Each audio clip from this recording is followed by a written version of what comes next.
Ahí está. Bueno, ahí les he dado. Listo. Así que bueno, entonces, ya que está grabando, empezamos.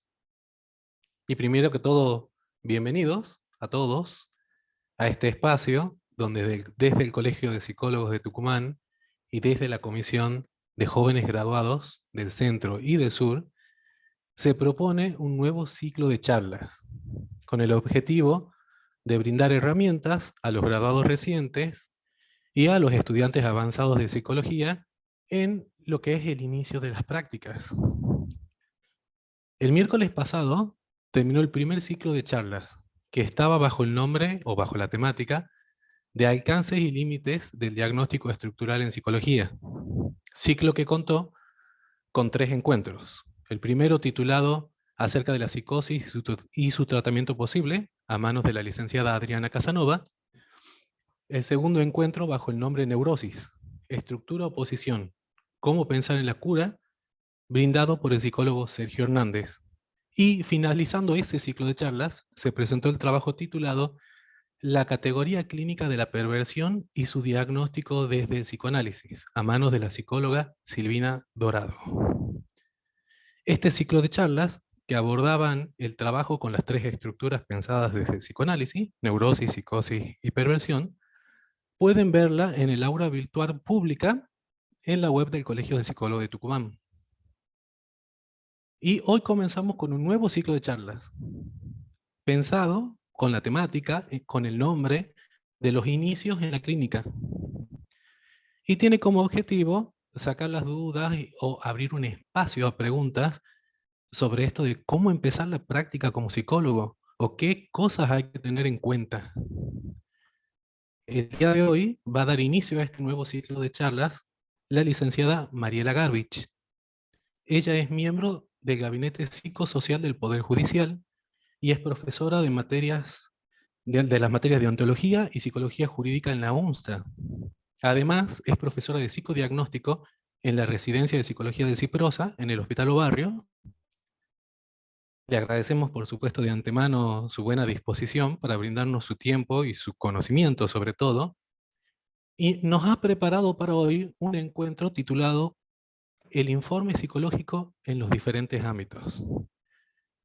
Para esto vamos a tener un espacio de alrededor de 40 minutos, a donde pueda hablarnos desde lo general, desde lo teórico, qué es un informe, cómo se hace, las cuestiones legales, la diferencia de los informes en las diferentes áreas, o sea, no sé, para educación, laboral, etcétera. Y después de esto vamos a habilitar los micrófonos para dar un espacio a preguntas que quieran hacerle a nuestra invitada para que pueda sacarnos nuestras dudas. Así que bueno, sin más dilatación, les dejo con la licenciada Mariela Garbich. Muy bien, muchas gracias Roberto, gracias Nicolás, y a todos primero por la invitación y a ustedes por estar hoy con nosotros. Bueno, yo trabajo en el Poder Judicial, en el Gabinete Psicosocial Multifueros. Tenemos dentro de lo que es la actividad pericial 2 gabinetes, el gabinete exclusivo de los juzgados de familia y el multifuero en el cual respondemos a las demandas de los que son, lo que se considera patrimonial, es decir, los juicios civiles por daños y perjuicios, contencioso administrativo, laboral, y en penal, en lo que hace a psicodiagnósticos a imputados, que en realidad son pericias, y la pericia se elabora en función del psicodiagnóstico, y el trabajo con niños, niñas y adolescentes víctimas de delitos que declaran, tomamos la entrevista de declaración testimonial en lo que se conoce como cámara Gesell, y la posterior pericia. Lo digo a esto porque, como decía Roberto, estoy enterándome que este ciclo de charlas tiene que ver con el inicio en la clínica, y mi área de trabajo, de inserción laboral, en realidad es la psicología jurídica y dentro de lo jurídico forense, pero considero que, no es que yo lo considere, en realidad es como una exigencia de la profesión tener una buena formación clínica para poder trabajar en cualquier otro ámbito, ¿verdad? Porque esencialmente el psicólogo es siempre un agente de salud, más allá de dónde se desempeñe. pero sí mi experiencia más tiene que ver con lo forense y por lo tanto es de lo que más les puedo compartir. Mi formación clínica la hice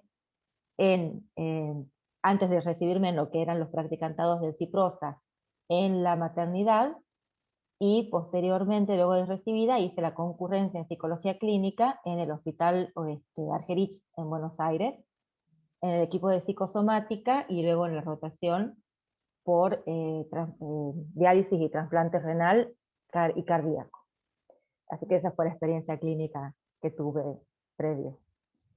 La idea, por lo que estuvimos conversando con Nicolás y con Roberto, es que yo les pueda contar un poco, ustedes son colegas, veo colegas conocidos también que están hoy conmigo, así que gracias, y futuros colegas, o sea que entiendo que algunos están a punto de recibirse. De modo que creo que un poco la bibliografía está a la mano y probablemente la conocen, y quienes están en la facultad la pueden tener hasta más fresca. Así que yo les cuento más o menos como para que nos ubiquemos en algunos parámetros, pero me parece que lo más interesante va a ser luego el intercambio y las preguntas que podré contestar en la medida de mis posibilidades, y lo que yo no sepa, que me lleve, pues me comprometo a buscar la respuesta. Bueno, entonces, ¿qué es lo que podemos entender o qué es lo que tenemos que hacer cuando hablamos de un informe psicológico? El informe psicológico es el escrito que elabora el profesional una vez terminado el proceso psicodiagnóstico. Cuando hablamos de informe psicológico nos referimos a eso, ¿verdad? A la síntesis de las inferencias y de las conclusiones a las que llega el psicólogo luego del proceso. Que no es lo mismo quizá que el informe que se le puede pedir a un psicólogo en cuanto a anamnesis o epicrisis, cuando está a cargo del tratamiento de un paciente y por algún motivo se le pide que dé cuenta de lo que está sucediendo en ese marco. Yo estoy hablando del informe psicológico que elaboramos luego del proceso psicodiagnóstico. Entonces, tenemos que tener en cuenta que ese escrito que nosotros vamos a elaborar posterior al psicodiagnóstico es un recorte en el aquí y ahora del recorrido histórico de este sujeto.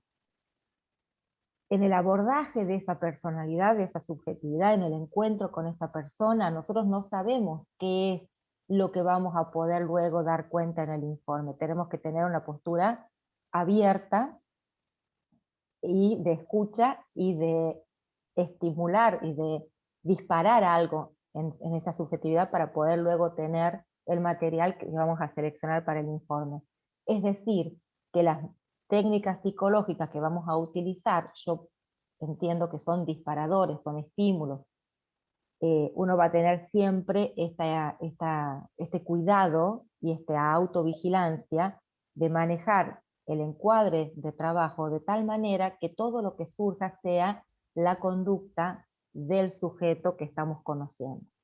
Y esto es muy importante, porque después lo que vamos a hacer es este proceso de análisis intertest, intratest y la síntesis de convergencias, recurrencias y divergencias, a partir de lo cual vamos a seleccionar el material que incluimos en el informe, ¿verdad? Entonces, desde el momento 1, desde el primer contacto que tenemos con la persona, estamos registrando todo lo que sucede en este proceso. Y eso implica conocer elementos de la intimidad de esta persona, características de sus relaciones con los demás, de su recorrido y de sus sufrimientos y de sus dolores y de sus pérdidas. Y esto nos obliga a trabajar, sabemos que somos agentes de salud y que vamos a trabajar todo el tiempo con el rapport, porque acá no hay una transferencia en el sentido clínico, se trata de crear un clima de rapport para que la persona pueda brindarnos esta información. Pero luego vamos a colgar esto en un informe. Entonces acá me parece que yo lo voy a introducir en este momento para que lo veamos un poquito después, dos grandes cuestiones que nos tienen que atravesar en todo este trabajo. Estoy hablando del aspecto deontológico, del secreto profesional y del consentimiento informado, que me parece que es algo que es fundamental que tengamos en cuenta específicamente al momento de elaborar este informe. ¿sí? Entonces decíamos que el informe es un recorte en el aquí y ahora, en el cual nosotros vamos a incluir nuestras conclusiones a las que hemos arribado luego del proceso psicodiagnóstico. Terminado el psicodiagnóstico, elaboro el material, saco los indicadores, articulo, integro y tengo que seleccionar qué es lo pertinente para ese informe. Y en base a qué voy a seleccionar yo qué es lo pertinente para ese informe. Aquí es donde voy a tener que tener en cuenta a quién va a ir dirigido.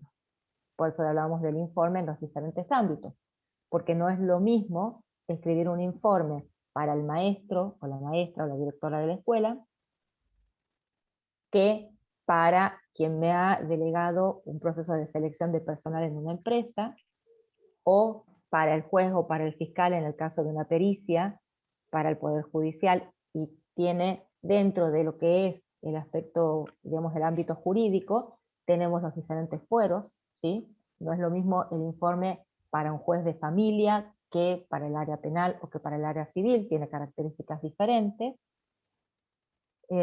No es lo mismo que si lo hacemos para un colega en el ámbito clínico. Y si es en el ámbito clínico y es para un colega, no es lo mismo si es para un psicólogo o para un psiquiatra, por ejemplo. Que va a variar cuáles son los elementos importantes a incorporar y cuál va a ser el lenguaje que vamos a utilizar en la escritura del informe. Por lo tanto, al momento de escribir el informe, lo primero que tenemos que tener claro es para quién es y por qué lo piden. ¿Sí? Porque el informe tiene que acotar la información a lo que se está pidiendo. Todo lo que no corresponda a lo que se está pidiendo está prohibido, cae, digamos, no es que está prohibido, perdón, me desdigo, no trata de prohibirse, sino que cae dentro de lo que es el secreto profesional. Si no es pertinente, no lo puedo informar. Y por eso es que en el ámbito jurídico nosotros tenemos los puntos periciales. Nosotros nos tienen que decir para qué lo piden, cuáles son los puntos periciales, y de ahí veremos si se pueden responder o no. Una vez que yo tengo todo el material, ya lo he analizado, yo sé para quién va y sé qué es lo que me piden, ahí empiezo a escribir, ¿verdad? ¿Cuáles son las partes que tiene que tener? ¿Cuál es la estructura que tiene que tener un informe psicológico? El informe psicológico tiene que incluir la presentación del sujeto, presentación nuestra de quien hace el informe también, las herramientas, los instrumentos que hemos utilizado para la realización del informe, es decir, las técnicas que se han administrado. Yo personalmente incluyo siempre que se le ha explicado a la persona y que la persona ha aceptado, ¿sí? La conducta de la persona durante la prueba, aspectos generales, y el análisis del material que tiene que incluir el aspecto cognitivo, el aspecto emocional, el aspecto dinámico y las conclusiones.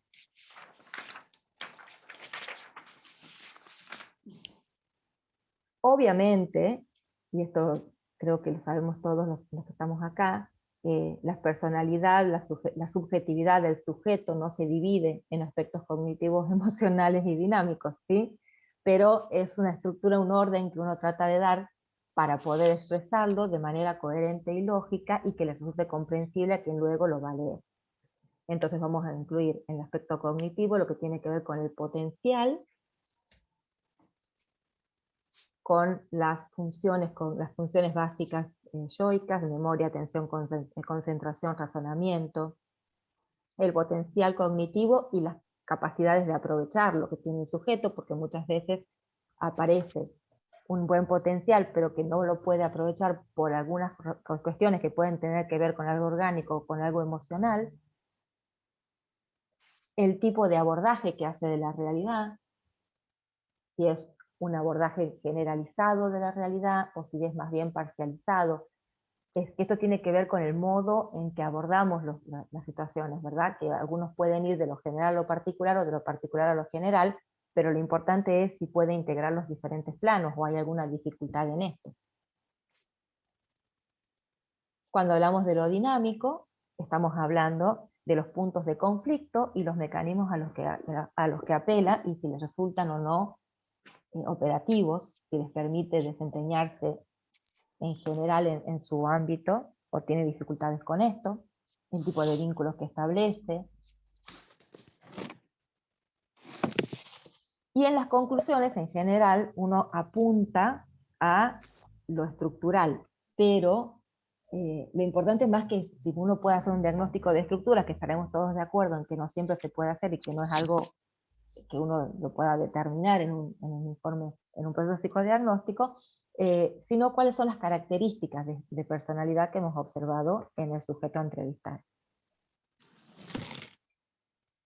El tema es que cuando lo escribamos tenemos que tener en cuenta que el informe tiene que ser completo, tiene que ser claro, tiene que ser pertinente, pero tiene que estar fundamentado científicamente. ¿Por qué digo pero? Porque muchas veces lo que nos pasa, y a mí personalmente me pasa mucho porque trabajo en la justicia y por lo tanto mis informes están dirigidos generalmente a los abogados, que me dicen que no me entienden y que por favor escriba más fácil. Y la realidad es que sí es un tema que tenemos que tener en cuenta, porque de nada sirve escribir un informe que el otro no va a entender. No sé si alguna vez ustedes han tenido oportunidad de leer un informe de ADN, por ejemplo, que son unas páginas y páginas de símbolos y números y letras que no se entienden nada, y al final ponen como conclusión, se establece que hay un 99,9% de posibilidades que haya relación entre las dos personas, por ejemplo, o no lo hay, pero si no me ponen esa conclusión, yo no tengo idea qué es lo que dicen todas las otras hojas, ¿sí? El informe lo estamos mandando a alguien que lo ha pedido y lo necesita, de modo que tiene que ser pertinente y para eso tiene que ser legible. Pero eso no significa que renunciemos nosotros a nuestra especificidad en nuestra disciplina. Yo estaba leyendo a María Esther García Arseno, y ella lo que dice en este sentido es que cuando uno utiliza un término técnico, tiene que además agregar una breve explicación de a qué se está refiriendo.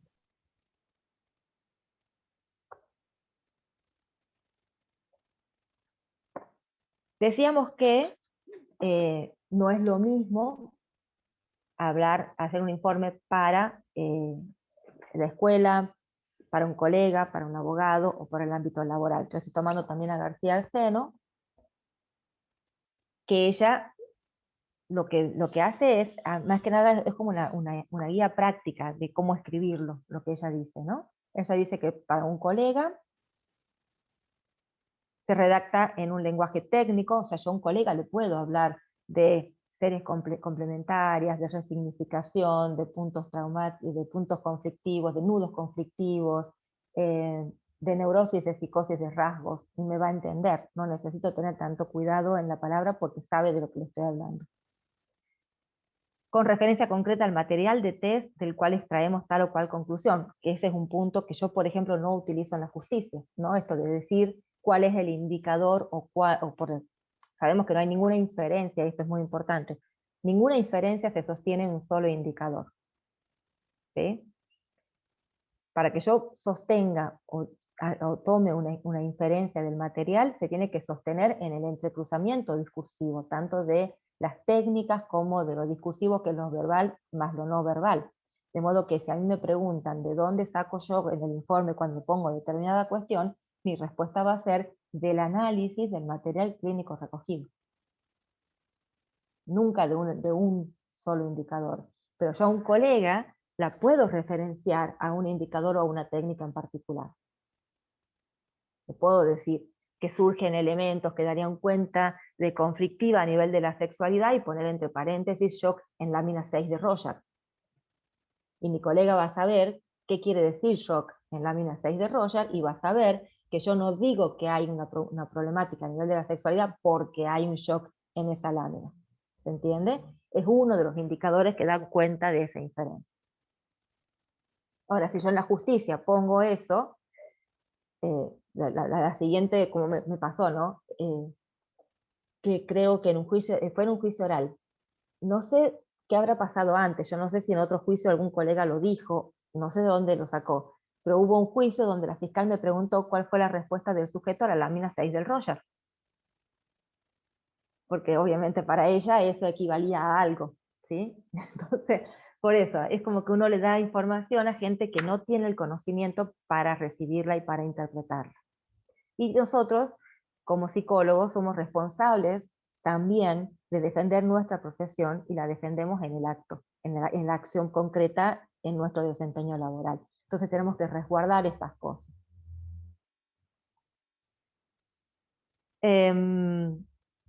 Y le decíamos entonces al colega, le hablamos en lenguaje técnico, le podemos hacer referencia al material, una descripción minuciosa de la estructura básica de la personalidad, de sus ansiedades más primitivas, de sus defensas más regresivas y más maduras. El diagnóstico y el pronóstico se expresarán en términos comunes a la psicopatología y a la psicoterapia de uso corriente en nuestro medio profesional. ¿Sí? A un maestro, a la escuela, es un informe breve y se refiere exclusivamente a lo que el maestro necesita saber. Se expresa en lenguaje de uso cotidiano y se toman recaudos para que no trasciendan intimidades del caso que no hacen al campo pedagógico. Que eso va de vuelta de la mano del secreto profesional.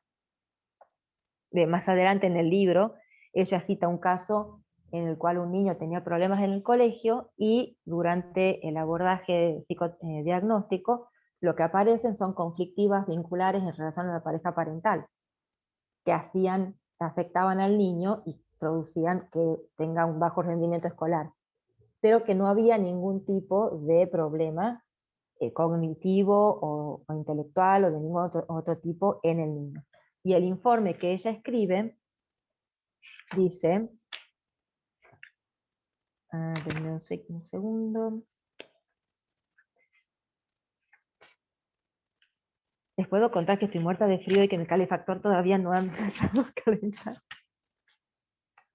El rendimiento del niño y su comportamiento durante el estudio indican que no solamente puede ingresar a primer grado, sino que sería una gran pena no contarlo como integrante del grupo. Les estoy leyendo solamente la conclusión, ¿sí? Para mostrarles esto. Hay factores emocionales que pueden provocar esos momentos de distracción. No hay nada neurológico. En la dinámica familiar hay elementos que pueden perturbarlo y se les dio a los padres una orientación adecuada. Eso es lo que dice el informe. Y luego, ¿qué es lo que hace ella?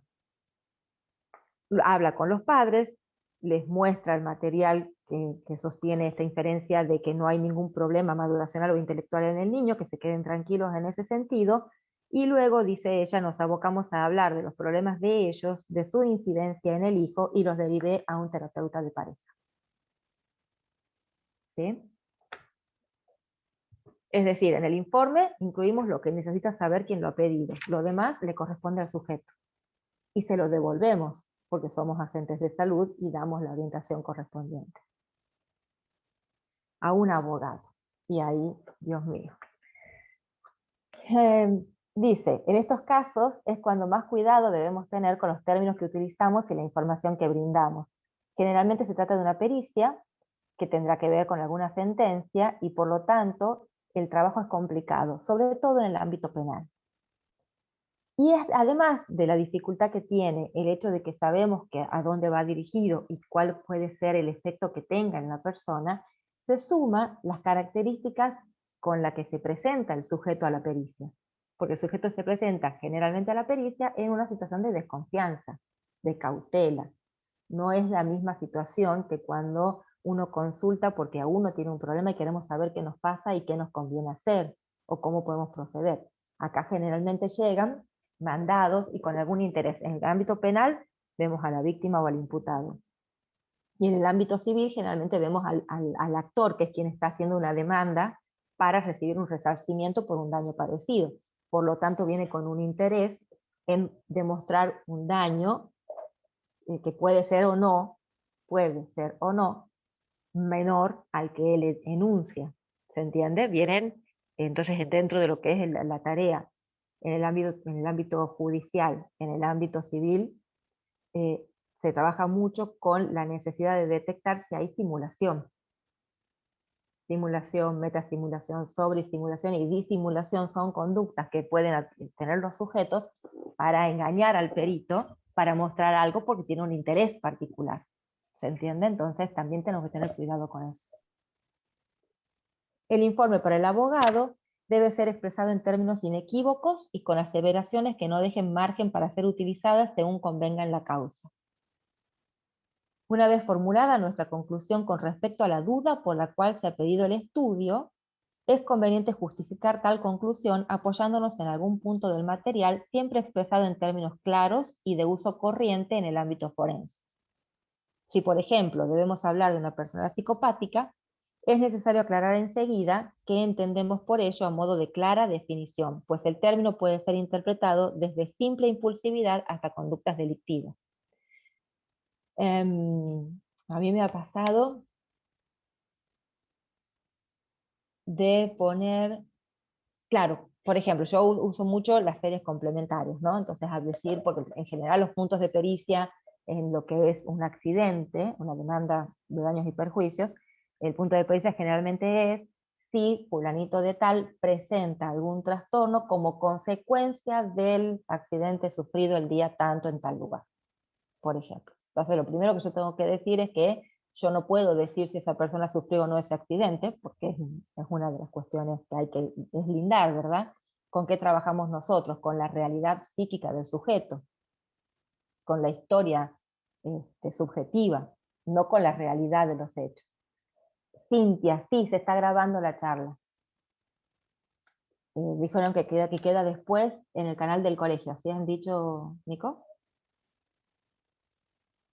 O sea que yo no puedo negar nada de lo que estoy diciendo acá. Sí, sí, queda Sí, en aquí el no se aula puede negar virtual nada. pública del colegio. Quedo escrachada ahí.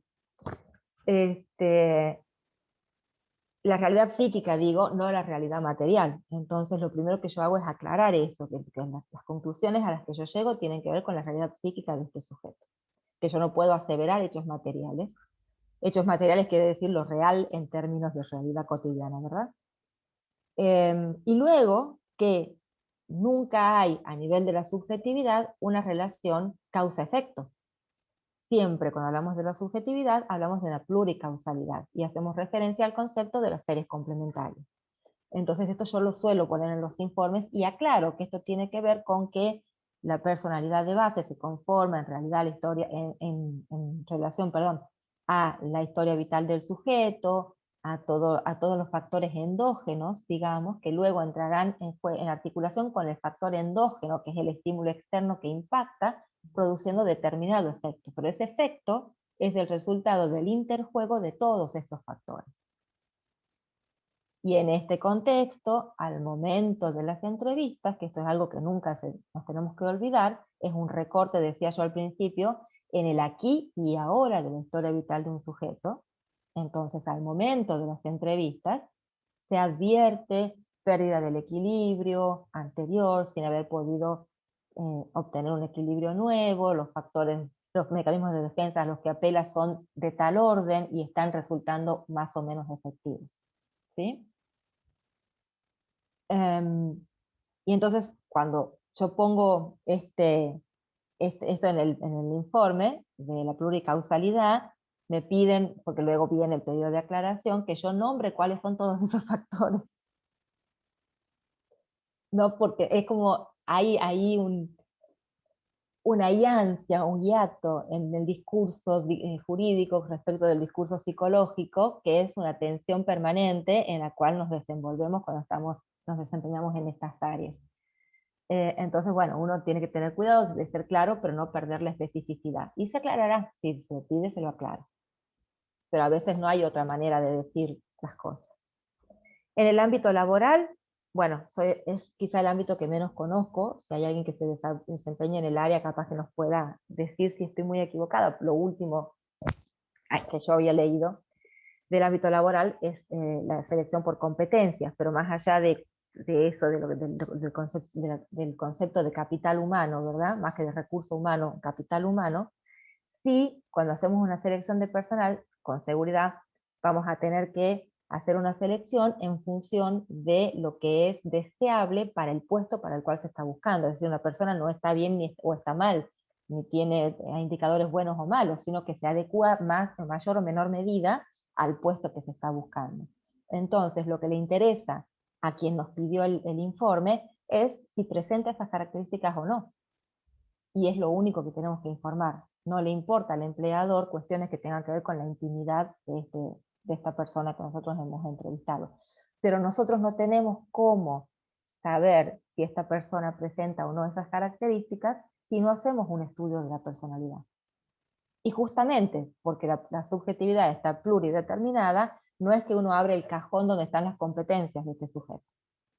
No está compartimentalizada la subjetividad. No es que yo para hacer un informe laboral solo voy a preguntar de la historia laboral, por ejemplo. Tengo que hablar de toda su historia, tengo que hablar de su familia, tengo que hablar de sus afectos, tengo que hablar de sus vivencias, y de ahí iré tomando yo los elementos para sostener la inferencia. Entonces creo que si ustedes me preguntan qué es lo más importante a tener en cuenta, es esto. ¿Para quién va dirigido? ¿Cuáles son los puntos que nos piden? Respeto a la persona, amplitud de criterio, amplitud de la escucha, manejarnos con rapport para que el sujeto se sienta en un espacio de confianza, para que podamos tener ese material del cual luego haremos el recorte para el informe. Ahora, yo les dije mucho lo del secreto profesional. Evidentemente nosotros tenemos obligación de guardar secretos de todo lo que conozcamos de esta persona a partir de estos intercambios que no sea pertinente para el informe. Y esto se lo vamos a explicar a la persona. Usted sabe por qué ha venido hoy, le han explicado de qué se trata esto, lo que vamos a hacer, en qué consiste. Yo le cuento, se le explica y la persona está sabiendo que lo que nos diga lo vamos a usar para escribir ese informe, pero que en el informe no va lo que nos dice. Y en el informe no va todo. En el informe va las conclusiones a las que hemos llegado nosotros y que sean pertinentes en función de lo que se está preguntando. Todo lo demás queda bajo secreto. Y luego que le hemos explicado todo, le preguntamos si esta persona quiere participar de estas entrevistas.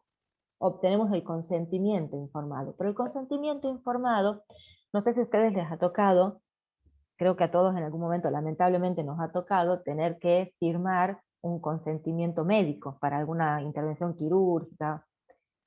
¿Cómo es el consentimiento? Por lo menos en mis vivencias. Tome tiene que firmar esto. Y son páginas de intríngulis chingulis que lo único que podemos leer es: nosotros no nos hacemos cargo de nada, usted nos deslinda de toda responsabilidad, firme si quiere que se haga la intervención. Y listo. Es así. Bueno, no, nosotros no podemos hacer eso. Nosotros estamos regidos por un código de ética y el código de ética hace responsable al psicólogo por obtener el consentimiento informado de la persona, asegurándonos que la persona está en condiciones de brindar ese consentimiento. Es decir, que la persona realmente entiende de qué se trata y que realmente está aceptando. No es un trámite más. Y no es delegable esa responsabilidad. ¿Sí? Y ese consentimiento, como todo consentimiento, no es de una vez y para siempre y para todo. El sujeto en cualquier momento puede decirnos: no, yo eso no quiero. Yo no quiero continuar, o esa técnica no la quiero hacer, o de ese tema no quiero hablar. Tiene derecho. Estos son los derechos que tienen los usuarios del servicio, digamos, nuestros pacientes, nuestros peritados, nuestros evaluados. Y yo en ese punto tomo mucho a una autora que a mí me gusta mucho, que es Gabriela Salomone, que habla mucho de este tema. Ella habla, en el texto este que he tomado ahora de ella para esto, se llama El sujeto autónomo y la responsabilidad. A ver si no me he equivocado de texto, no, sí, este es. El sujeto autónomo y la responsabilidad. Y ella primero hace todo un estudio de lo que es la autonomía, porque uno podría pensar que un sujeto es autónomo porque es parte del ser sujeto, pero en realidad no es necesariamente así desde el discurso jurídico, porque el discurso jurídico es el que le otorga o no la capacidad, ¿verdad? Y la autonomía. En el caso nuestro, sabemos que el sujeto es siempre responsable, y hay una diferencia en el respeto a la autonomía que podemos tener desde nuestro campo, pero también nosotros como sujetos estamos, desde que Freud decía del mito del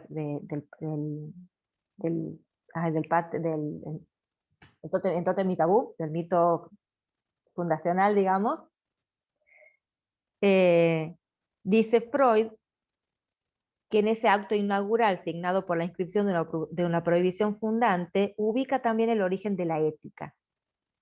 La ética aparece en la obra en términos de renuncia pulsional. En la renuncia de lo pulsional se funda la ética, no al revés. Es decir, entonces, que la ética queda así ligada a la ley, la cual obra en una radical función de límite. El sistema normativo, nuestro código de ética, tendrá entonces por función la garantía de la limitación ética. Tal derecho de autonomía, dice ella, no solo se aplica en relación a la decisión de iniciar o no un tratamiento, en nuestro caso un proceso psicodiagnóstico, sino también de aceptar las condiciones de su desarrollo y finalización. Y cita ella el Código de Ética de FEPRA, donde dice: los psicólogos deben obtener consentimiento válido tanto de las personas que participan como sujetos voluntarios en proyectos de investigación, como de aquellas con las que trabajan en su práctica profesional. La obligación de obtener el consentimiento da sustento al respeto por la autonomía de las personas, entendiendo que dicho consentimiento es válido cuando la persona que lo brinda lo hace voluntariamente y con capacidad para comprender los alcances de su acto, lo que implica capacidad legal para consentir, libertad de decisión e información suficiente sobre la práctica de la que participará, incluyendo datos sobre naturaleza, duración, objetivos, métodos, etc. Se entiende que dicho consentimiento podrá ser retirado si considera que median razones para hacerlo. La obligación y la responsabilidad de evaluar las condiciones en las cuales el sujeto da su consentimiento incumben al psicólogo responsable de la práctica de que se trate. Esta obligación y esta responsabilidad no son delegables. Y cita ella una viñeta en el que un hombre de 46 años acude a una entrevista en el ámbito hospitalario. Ella le dice que lo trae por acá, y la persona está muy enojada, y un señor muy enojado: yo no quiero hacer terapia, nunca fui al psicólogo, no creo necesitarlo. Pero la realidad es que la persona llega sola, nadie la manda a la consulta. Entonces la psicóloga le señala esto: pero usted vino personalmente hace una semana a pedir el turno y ahora acude a esta primera entrevista. Y el hombre parece calmarse, baja el tono de voz y dice: sí, ya sé. Lo que sucede es que no vengo por mi cuenta, mi mujer me manda. Hace tiempo que no andamos bien. Y ella le dice: ah, su mujer lo manda.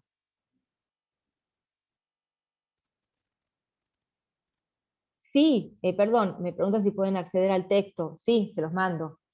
Se los mando. ¿Qué es lo que señala acá Gabriela? Que en realidad la persona, desde el punto de vista legal, si se quiere, consciente, porque es el que vino, es el que pidió el turno, pero en realidad tenemos que tener la lectura clínica de que no llega por su propio deseo, sino que lo manda la mujer. Y ahí abre la dimensión clínica, que es la que señala mucho Gabriela Salomone, que no podemos perder nunca de vista, que es la que hace que uno no se quede atado al código, sino que el código, si bien nos marca un buen hacer en nuestra profesión, la decisión que tome el profesional en cada acto es responsabilidad del profesional en ese acto y en función del criterio clínico y de la dimensión clínica en la que estamos trabajando. Bien, 40 minutos de hablar, justo, miren. Esto es como para dar un pantallazo más o menos de lo que sería un recorrido teórico general, como decía Roberto, para que podamos abrir el diálogo y para que me cuenten ustedes si más o menos lo que les he contado les ha parecido útil, si no tenía nada que ver con lo que estaban esperando escuchar, o si tienen alguna duda y lo podamos conversar. No, bueno, la verdad, muy claro, muy interesante todo lo que dijiste. Y bueno, entonces, gente, si tienen preguntas, por favor, abran los micrófonos, pregunten, o pueden escribirlas en el chat y nosotros le leemos a Gabriela. Mariela. Mariela. ¿Vos sabés que Mariela. todo el mundo me dice Gabriela? Es que es Mariela Garbich y se junta ahí él. Gracias, Celeste. Hola, buenas tardes, noches. No sé si me escuchan bien ahí. Sí, perfecto. A mí lo que quería preguntarte es sobre al principio cuando vos contabas el ejemplo del juicio en el que habías estado Y cuando la jueza te pide, o juez, no sé, te pide que vos le expliques la frase que te había dicho el sujeto de la lámina 6. Y vos habías dicho ahí de que en ese caso nosotros tenemos que defender en el acto nuestra profesión. ¿Cómo sería más o menos esa defensa en el acto de nuestra profesión? ¿Qué les Y respondiste ahí o cómo se continúa? lo que yo les respondí fue que en realidad la respuesta a la perdón, a la lámina 6, al igual que toda la producción del sujeto, es el material clínico con el cual yo he trabajado y en el cual se basan mis inferencias. Pero que el contenido de la lámina en sí misma, como todo lo demás, tiene que ver con los registros que quedan bajo mi cuidado y que sí, por supuesto, si un perito de parte lo quiere observar, está a disposición, pero que yo no puedo repetir una parte del material clínico. Listo, clarísimo. Muchas gracias. No, por favor. Carolina Rivero pregunta si el informe en el área penal es vinculante. No, los informes psicológicos nunca son vinculantes. Las pericias son medios de prueba que tienen que estar científicamente fundados, pero el juez puede apartarse de ese informe siempre que justifique por qué, ¿sí? Entonces, generalmente puede haber informes de otros colegas, porque hay peritos de parte, y entonces se pone eso en tensión, y a veces el juez valora más el otro informe, pero tiene que decir por qué, tiene que justificarlo. Más allá de eso, debo decir que no siendo vinculantes sí tienen mucho peso, sobre todo cuando están bien fundados. Por eso los juicios ahora, sobre todo que tenemos un nuevo código penal, apuntan mucho a desacreditar al psicólogo, ¿no? Cuando no pueden hacer caer el informe, entonces viene todo el juicio de experticia y preguntan la capacitación que uno ha tenido, la formación, la experiencia, tratando de ver si pueden por ese lado quitarle consistencia.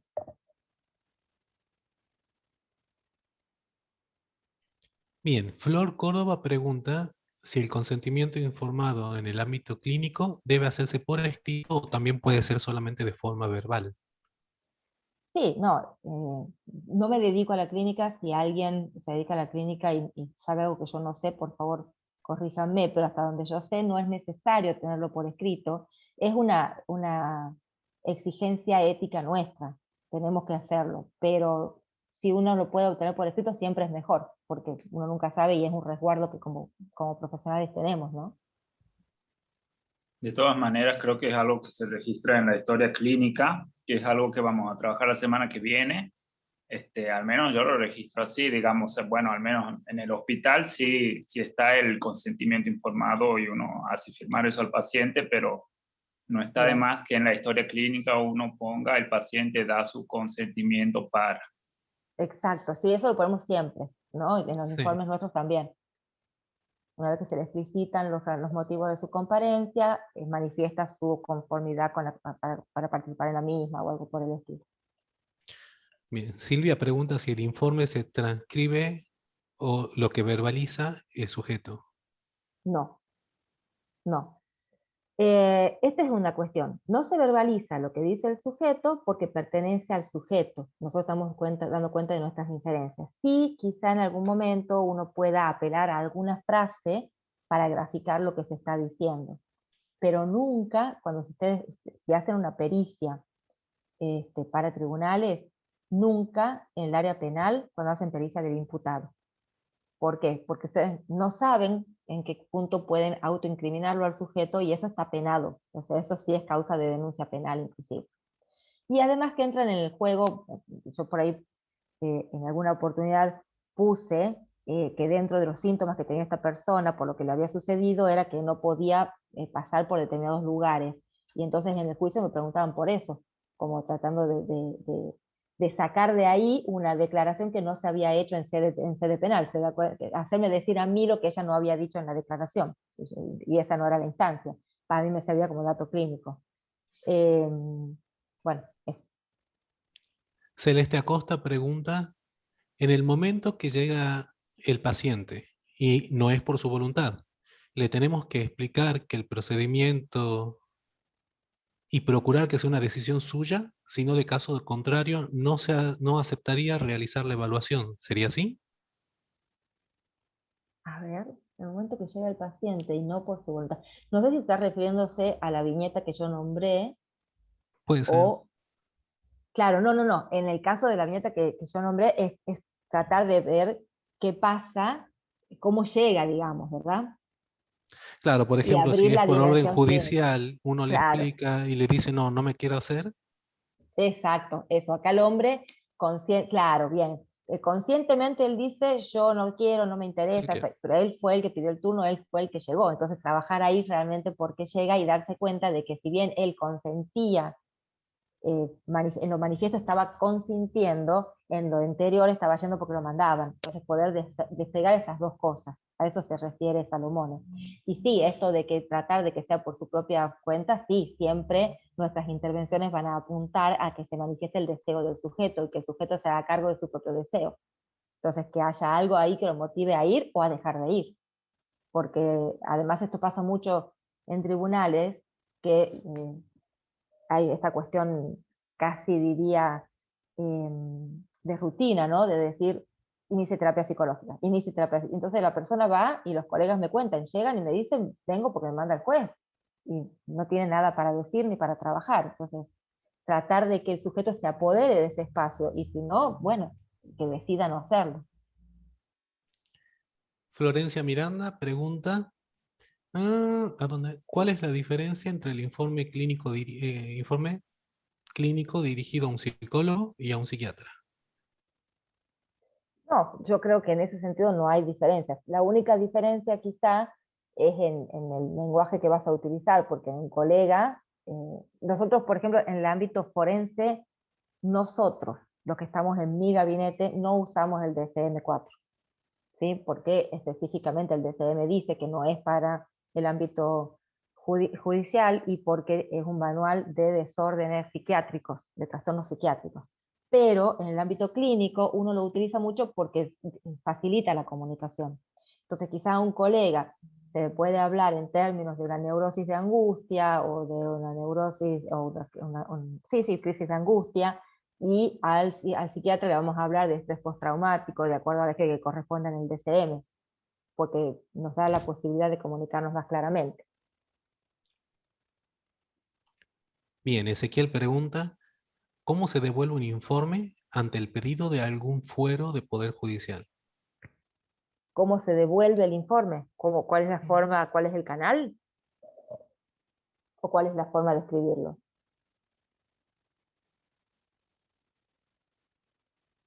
No, no sé, Ezequiel, si podés abrir el micrófono y aclararnos.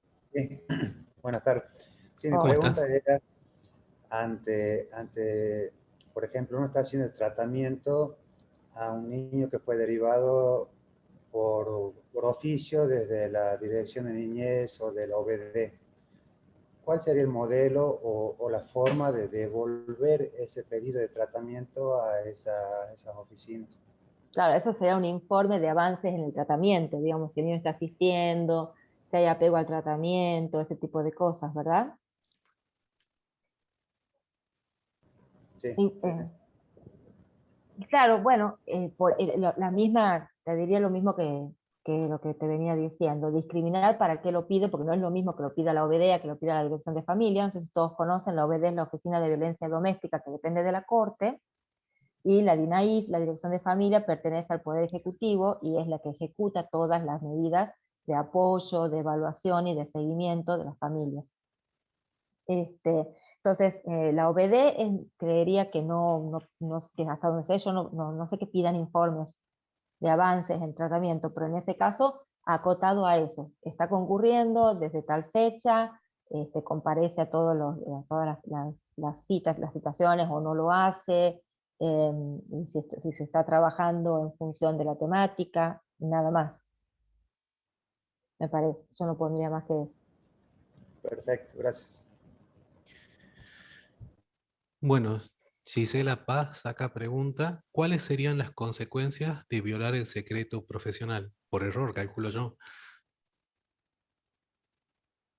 Bueno, para empezar, una denuncia del Colegio de Psicólogos en el Tribunal de Ética del Colegio de Psicólogos, y depende de la situación, puede ser pasible de diferentes sanciones, desde un apercibimiento hasta que se bloquee la matrícula. Depende de hecho. Ahora, si cuando vos violás el secreto profesional, además causas un daño, te pueden también hacer una demanda, ya sea civil o penal, depende de qué se trate. Eso dicho, saben ustedes que hay excepciones al secreto profesional, de modo que en los casos que está previsto, obviamente, no hay sanción, porque está previsto cuáles son los motivos por los cuales uno puede violar el secreto profesional, que es cuando hay riesgo para terceros, o para la misma persona, o para defenderse del mismo profesional. Y un capítulo específico en esto es cuando uno se entera a través del ejercicio profesional de que un niño está siendo víctima de abuso o de maltrato. En esos casos, el profesional está obligado por ley a denunciar, ¿sí?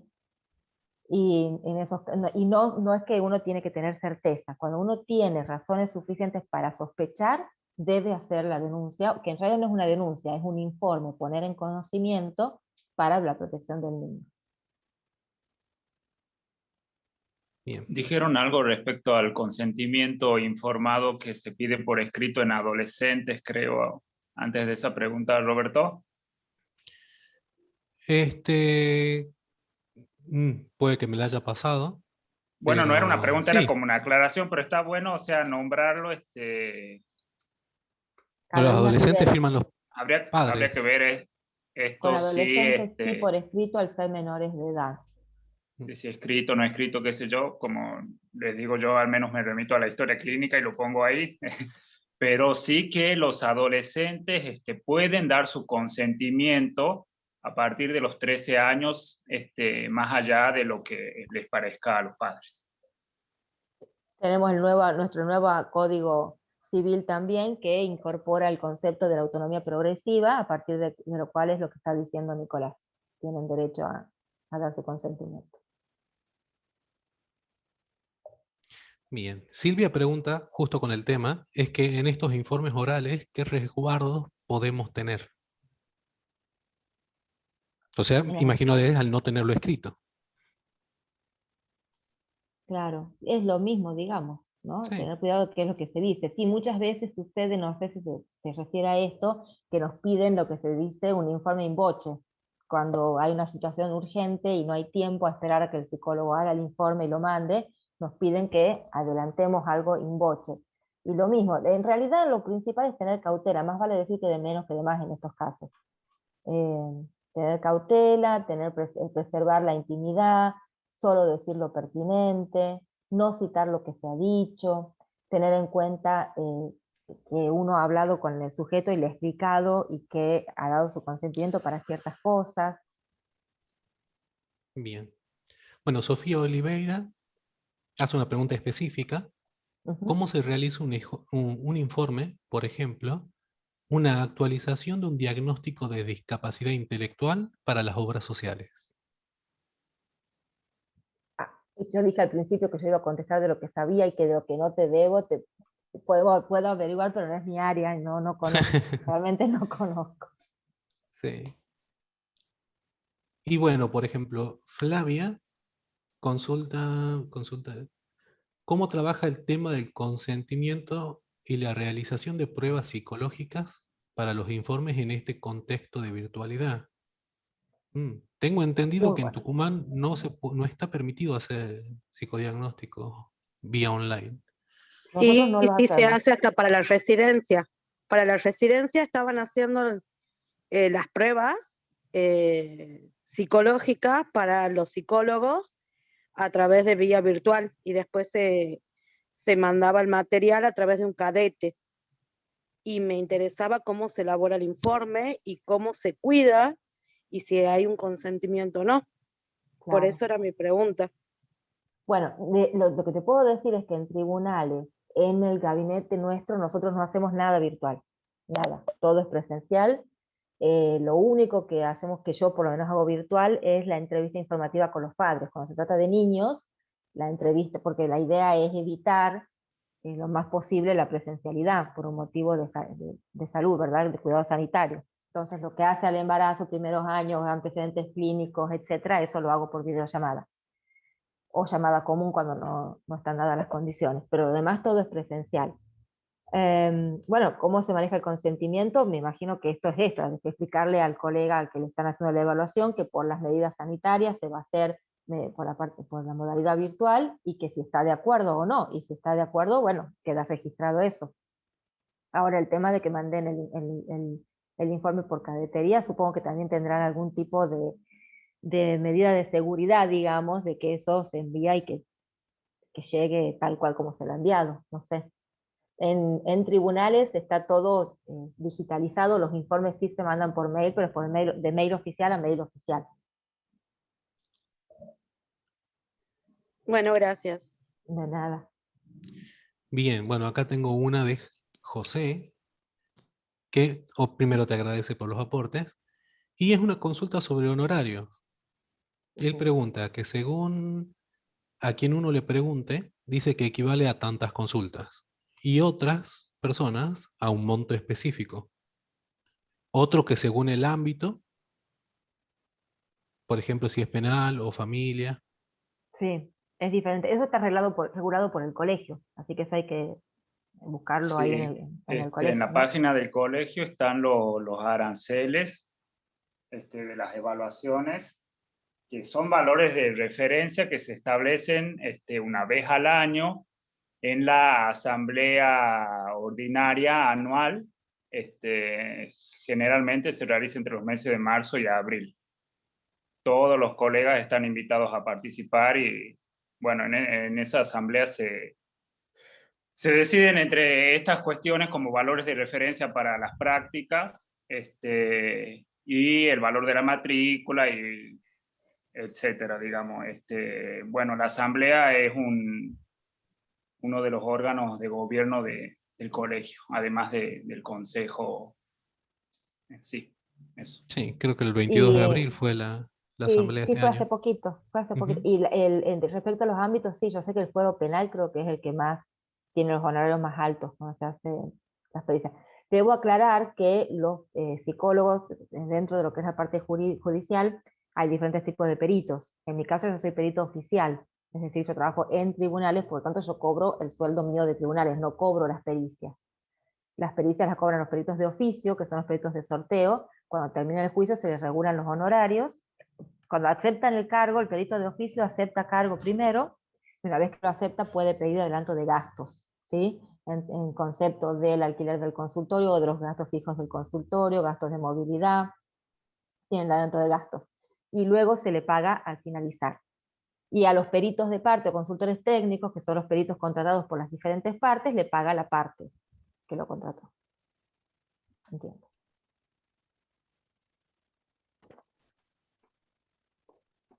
Yo quisiera hacer otra pregunta. Sí, Por ejemplo, cuando de la justicia mandan a una persona a que realice tratamiento psicológico por X motivo, esta persona tiene que hacer constar mediante un certificado que asiste a su tratamiento todos los meses, ¿sí? sí. Ahora, después de la justicia, ¿le piden al psicólogo que presente un informe, por ejemplo, si en mi caso yo tengo un paciente que tiene que hacer tratamiento psicológico por 2 años? Transcurrido ese tiempo, que me tendré que presentar un informe, o si yo considero que tiene la alta antes, tengo que justificar si ya por qué o cómo, o solamente presentando las constancias de todos los meses es suficiente. ¿Cómo sigue Eh, después ese caso, y en eso esos depende, casos? claro, que depende del caso, depende del fuero. No te quiero preguntar mucho, en todo caso después si vos querés lo hablamos, porque no quiero hablar del caso así. Claro, Pero generalmente no, salvo que por algún motivo en particular el juez o el fiscal donde se trate necesite hablar con vos, te puede citar, te puede pedir el informe, te puede pedir que comparezcas. Y en ese caso es lo que venimos hablando, se contesta desde lo general y desde nuestras inferencias claro, y no lo que de... me pregunten. Exactamente, tal cual. Sí, generalmente si te llaman más apunta a al apego al tratamiento que haya tenido la persona, más que nada por esto, ¿no? De que generalmente lo que hacen es pedir el certificado para presentar, pero no se comprometen con el espacio. Entonces, más que nada apuntan a eso. Así, sí, en porque realidad, es así, como vengo claro. porque me mandan y no le puedes sacar ni una palabra más o menos cuando están ahí, es como que van porque tienen que cumplir. ¿Ya mandó el papel, licenciada? ¿No te Sí. dicen, ya mandó el papelito? Claro. Entonces, más que, no es tanto que vos tengas que dar cuenta o que vos tengas que justificar, sino que el juez quiere saber realmente cómo va eso, y si la persona está cumpliendo o no. Claro, bien, gracias. No. Lo que sí te diría, perdón, si él ha ido, si hay oficio de por medio, y la persona... Sí, hay oficio de por medio. Bueno, y la persona va pero no dice nada, una cosa que vos podés hacer es decir que vos das por terminado el tratamiento porque no están dadas las condiciones para continuar. Porque tampoco lo Claro, vas a esa tener es como yendo. también, sí, aparte son como por 2 años, que es como el Claro. plazo que tiene que hacer y es como muchísimo. Imagínate estar 2 años y que no se pueda trabajar nada. A lo sumo, bueno, puede ser que en el transcurso se dé de otra manera, pero ¿y si no? Claro, el tema es que vos podés trabajar esta línea que va de la mano con el caso que cita Salomone y con lo que son los pacientes psicosomáticos, que son los pacientes que llegan sin demanda. Entonces vos podés trabajar un tiempo prudencial en tratar de limpiar el campo y de que vos quedes despegada de la cuestión judicial y que más allá que el juez lo ha mandado, este espacio es de él, y apostar a que él se pueda adueñar de eso y hablar de lo que le pasa, y puede que eso sucede y él se enganche en el tratamiento y puedan avanzar. Pero si eso no sucede, no vas a estar vos ahí sosteniendo un espacio que en realidad no existe. Entonces Claro. yo pondría en conocimiento que no se está avanzando en el tratamiento. Que la persona comparece, que la persona no se muestra ni hostil ni evasiva, pero que no se compromete con el espacio y que por lo tanto no están dadas las condiciones para sostener un tratamiento. Perfecto, muchas gracias. Por favor. Gabriel Germán tiene la mano levantada. ¿Quiere hacer una pregunta? Hola, ¿qué tal? ¿Cómo están? ¿Cómo estás, Mariela? Buenas, ¿cómo estás, Gabriel? ¿Cómo va? Bueno, les cuento que soy compañero de Mariela desde el año pasado en gabinete, así que bueno, por eso te saludo. Por un lado, bueno, me ha encantado, digamos, o sea, sintetizado en 40 minutos, 1.000.000 de cosas. O sea, les digo que es impresionante la cantidad de cosas que ha sintetizado. Yo creo que Mariela, bueno, primero que nada, esto te lo digo acá vía Zoom, pero ya te habrás dado cuenta en forma presencial, para mí es de las personas que más saben en Tucumán de esto, porque, bueno, se la ve todo el tiempo y se viene formando hace millones de años en el tema. Gracias, Gabriel.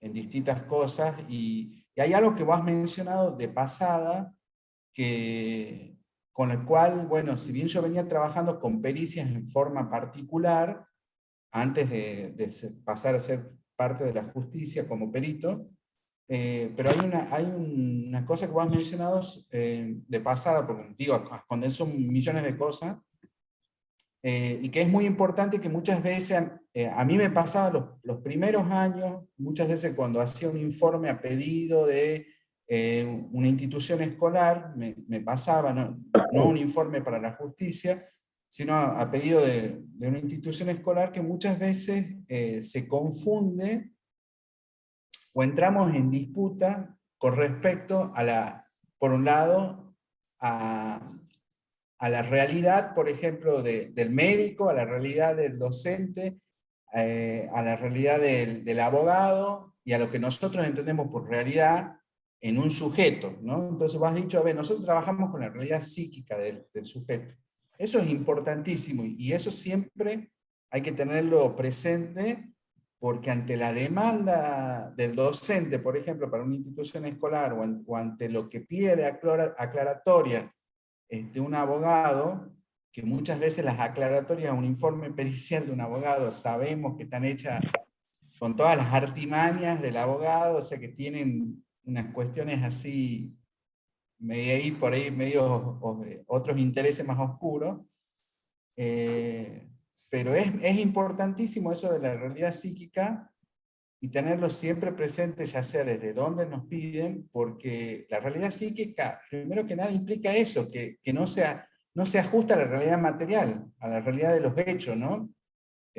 Mariela, bueno, sabe porque, bueno, ahí estaba comentando una contestación en un grupo que tenemos junto con los compañeros de gabinete, de, por ejemplo, que el abogado cuestionaba si era la pareja o no era la pareja de tal persona, debido a que tales y tales personas estaban casadas legalmente, ¿no? Por el registro civil. Entonces, si uno se mete a contestar eso, si uno se pone a decir, no, sí, ahí ya caemos en el juego de la realidad material. Si nosotros nos ponemos a contestar, no, pero en realidad ya estaba separado y ellos tenían un vínculo porque bla, bla, bla, bla, ya caemos en el juego de ellos. Y cuando, digamos, sabemos que se puede estar en pareja, se puede estar casado y estar en pareja por otro lado, a pesar de que no se hayan divorciado, etcétera, etcétera, ¿no? Por eso creo que es importantísimo el tema de la realidad psíquica, que no es solamente, digamos, que porque el paciente ve la realidad de una sola manera, ¿no? De que es la realidad singular, sino que engloba un montón de cosas, los cuales hace a la especificidad de un informe pericial psicológico, y del cual hay que tenerlo siempre presente, a pesar de que, como decía Mariela, hay que ver a quién le contestamos a una directora de una escuela que nos pide, le contestamos a un psiquiatra, a otro colega, le contestamos a un abogado, le contestamos a requerimiento de la justicia, etcétera, etcétera. Pero me parece que es un concepto principal en el cual, digamos, nunca hay que perderlo del horizonte y tenerlo presente, porque muchas veces ante lo que nos demandan, nosotros perdemos la especificidad nuestra y queremos justificar en base a lo que nos están pidiendo. Inclusive, Gabriel, está buenísimo lo que estás diciendo, porque inclusive nosotros podemos quedar entrampados en si creemos o no lo que nos está contando. Y entonces Claro. voy a informar que es por ahí uno, en chiste, nosotros decimos este es tuyo, este es mío, ¿no? Cuando hay un caso donde hay un imputado y una víctima, la víctima es tuya, el imputado es mío, o viceversa, que desde Sí. lo discursivo suena como que estás del lado de, y en realidad vos estás informando sobre la realidad psíquica de esa persona.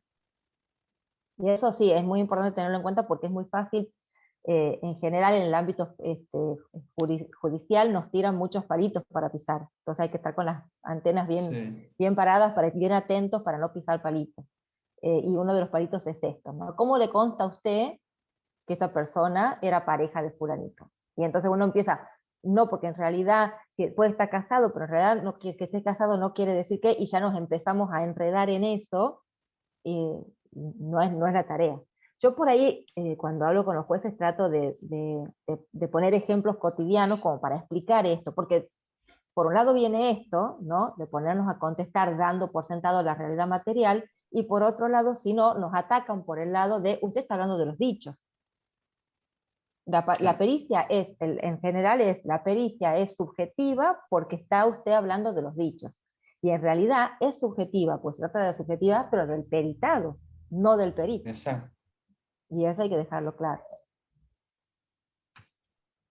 Claro, y además, como vos decías, que no es un conjunto, digamos, de lo que se obtiene, tanto de las pruebas, como de las respuestas semiestructuradas, como del comportamiento verbal, no verbal. Es un arte la construcción del informe, ¿no? Es un arte, un arte que incluye una operación lógica que ha construido el informe. ¿No? Pero es una, ¿cómo lo pusiste vos en la pericia que me encantó? Que es un trabajo intelectual del perito. Sí. No es una mera transcripción de indicadores, es una construcción que hace el perito del caso, lo que está informando. Sí, con lo cual con esto, trayendo, bueno, con esto ya termino, si no vamos a hacer una conversación entre los dos.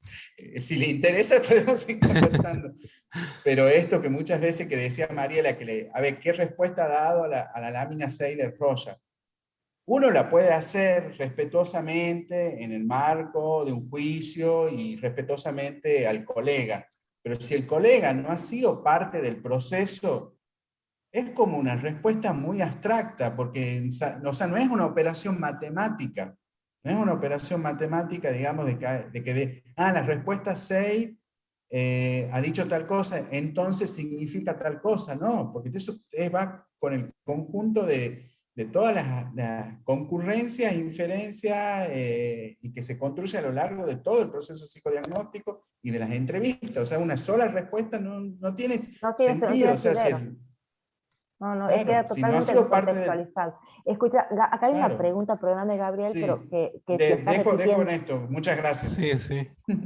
Gracias, Gabriel. Sí, es la última pregunta que nos queda en el chat. A ver, nuestro informe de un paciente menor que es atendida en un CAP va a tribunales. Por tenencia, por sus abuelos, no escuchan al menor de 12 años, no querer vínculo con la madre por haber sufrido diferentes grados de maltrato. No creen en nuestro informe de CAP. Piensan que nuestra terapia responde a los abuelos en contra de la madre. Y la fuerzan a la menor a cambiar de terapeuta porque no la escuchan a la menor y reitero, no validan nuestro informe. ¿Cómo actuar con colegas del gabinete y el centro de vinculación? Obviamente hay que aceptar lo que tribunales pide, la paciente sabe que es un trámite hasta que le den la tenencia definitiva a sus abuelos maternos. Bueno, lamento la situación, así que me estás comentando, María Elena. No puedo comentar del caso, primero porque no lo conozco, y si lo conociera no podría hablar del caso porque estaría interviniendo. Pero en términos generales lo que no importa, no puedo realmente hablar del caso. La pregunta vos me decís es cómo hacer nuestro informe, cómo actuar con colegas del gabinete y el centro de vinculación. ¿En qué sentido cómo actuar, digamos, no? Yo lo que te puedo decir, primero que nada, y eso quiero decirlo, mucho tiempo, el gabinete nuestro era en su momento uno solo, gabinete psicosocial del Poder Judicial, y los psicólogos y trabajadores sociales que pertenecíamos al gabinete actuábamos en todos los pueblos. En el año 2018, por decisión de la Corte y en paralelo con lo que ha sido la separación del Ministerio Público Fiscal, el Ministerio Popular de la Defensa y la Corte, y el nuevo Código Penal, ese gabinete se dividió en dos. Entonces tenemos el gabinete exclusivo para los juzgados de familia y el gabinete multifuero, que es en el que estoy yo, que está Gabriel. Y este servicio de revinculación es un servicio nuevo, muy recientemente creado, que interviene en los casos, como el nombre lo indica, de revinculación. Históricamente, a nosotros nos han pedido que nosotros hagamos evaluaciones, informes psicológicos, en el marco de procesos en los cuales venía interviniendo DINAIF o diferentes colegas. Y nosotros decíamos, en el expediente ya figuran, es más, a veces se pedían en forma paralela, o sea que el niño un día iba a la DINAIF y al día siguiente venía al gabinete y al otro día iba al CAPS. Y fue una lucha muy, muy intensa que nos escuchen y que valoren los informes de los colegas. Y lo habíamos conseguido, ¿no? Cuando había un informe de DINAIF no nos pedían a nosotros que intervengamos. De modo que no sé muy bien qué es lo que habrá sucedido. Ahora, ¿cómo actuar con los colegas? Pidiendo una entrevista y hablando con ellos. Como colegas que son, digamos, o puede pedir al juez, hablar con el juez, o pueden pedir a través del juez una reunión de todos los psicólogos que han intervenido, cosa que se hizo en varias oportunidades, tipo Ateneo, ¿verdad? O sea, poder decir y compartir, digamos, las conclusiones y lo que cada uno está viendo. Es lo que se me ocurre decirte. Y si hay perdón, que meta la cuchara. Sí, por favor. O sea, entiendo que en la situación también debe estar interviniendo un juez, y entonces el niño mismo, o sea, uno brindándole la información suficiente, puede solicitar una audiencia y se le hace lugar a eso donde el niño directamente puede hablar con el juez.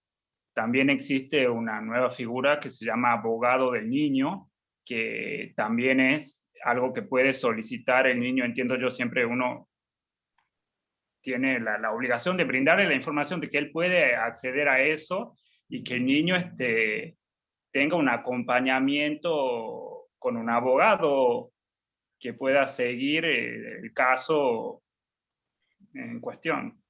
Además, no nos olvidemos que los colegas del gabinete, los colegas del servicio de revinculación pueden tener su criterio y que ese criterio puede diferir de la colega que está hablando en el CAPS, ¿no? Pueden tener criterios diferentes porque pueden tener, si la evaluación es un recorte en el aquí y ahora, a lo mejor en tribunales se está dando el juicio de tal manera que el perito está teniendo estos elementos para sostener ese informe. Por eso es que tampoco son vinculantes los informes y es el juez el que va a merituar y va a tomar la decisión.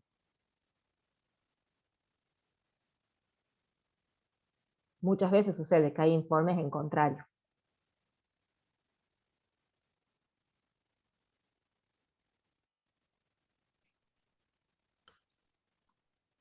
Bueno, mira, María Elena Segura, allí Carolina Rivero también te hace un aporte en el chat. Carolina Rivero, se puede solicitar a la DINAIS que es probable que haya podido estar interviniendo paralelo para que escuche al niño dentro de la ley 26061, supongo que eso ya tiene que haber derecho a ser oído. Y María Elena Segura dice, no aceptaron otra forma. ¿Quiénes no aceptaron otra forma? Y la jueza teme que la madre lo haga público. No, bueno, me parece que estamos hablando de un caso puntual, de lo cual Muy desconozco. puntual. Yo no puedo, con todo gusto, Marilena, te contestaré todo, pero al no conocer el caso no puedo decirte mucho. Lo que te puedo decir es esto, que en general el que valora y el que meritúa y el que toma la decisión es el juez.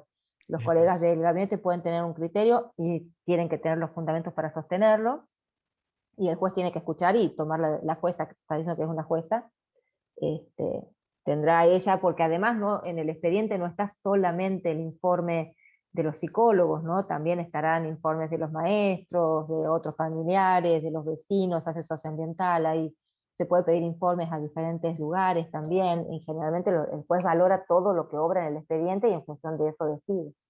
No siempre decide en la línea en que uno está leyendo el caso. Así que bueno, estamos en tiempo. Hay que Bueno, yo agradecerle. les agradezco muchísimo, para mí estos espacios son riquísimos, espero que les haya servido, Sí, mucho. y bueno, y cuentan conmigo para lo que necesiten. Muchas gracias. No, bueno, la verdad, muchas gracias a usted, muchas gracias a la licenciada Mariela Garbich, bueno, y a todos ustedes por participar. Les recuerdo que esta charla quedará grabada a su disposición en el aula virtual pública del Colegio de Psicólogos, y les hago la invitación a la segunda charla dentro de este nuevo ciclo, Los inicios de la clínica, titulada Introducción a la historia clínica, aspectos clínicos y legales, a manos de la licenciada Josefina Artigas, este miércoles 23 de junio a las 19 horas. Así que bueno, esperamos su participación. Gracias, Roberto. Sí. Licenciado, un placer tenerlo. Muchas gracias por la disposición. Gracias a Muy ustedes. interesante todo lo que dijo. Muchas gracias. Gracias, Mariela. Gracias a todos. Nos estamos Gracias. viendo. Hasta luego. Hasta luego.